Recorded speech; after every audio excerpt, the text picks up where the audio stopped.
তো hello guys, আজকে আপনাদের একটা টুর্নামেন্ট অ্যাপস আমি দেখাবো। আজ এই অ্যাপসটা আপনারা এটা ক্রোম থেকে ডাউনলোড করে নেবেন। আপনারা ঢুকে দেখতে পারবেন অনেক মোড আছে। ব্যাটার রয়্যাল মোড, আমি ব্যাটার রয়্যাল মোডে ঢুকতেছি। তারপরে এন্ট্রি ফি 10 টাকা, কিল প্রতি 5 টাকা, আপনারা বুয়ে করলে 405 টাকা পাবেন। আপনারা এটা খেলতে পারেন, আমিও খেলি, অনেক ভালো এটা খেলতে আছে। এবার আপনারা টাকা উইথড্র করবেন কিভাবে আর টাকা অ্যাড মানি করবেন কিভাবে, উপরে উইথড্রতে ক্লিক করবেন। তারপরে উইথড্র করতে এখানে মেরে এখানে আপনাদের ফোন নাম্বার দেবেন।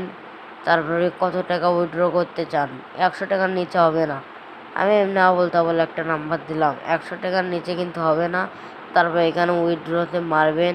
তারপরে ওখানে আপনার বেশি হলে 1 ঘন্টা আপনাদের ওয়েট করতে হবে। তারপরে আপনারা এই টুর্নামেন্ট খেলতে পারবেন। টাকা অ্যাড করতে হলে ওখানে অ্যাড মানিতে টিপে ধরে এই নাম্বারটি কপি করবেন, করে তারপরে বিকাশে যে টাকা সেন্ড করে পরে এখানে ট্রানজ্যাকশন আইডি এনে দিয়ে এখানে ভেরিফাই টিপ মারবেন। এখানে ট্রানজ্যাকশন আইডি দেবেন, ট্রানজ্যাকশন আইডি দিয়ে ওখানে ভেরিফাই ক্লিক মারবেন। তো আজকে এই পর্যন্ত ভিডিও। আপনারা আমার চ্যানেলটাকে সাবস্ক্রাইব করবেন। ভালো।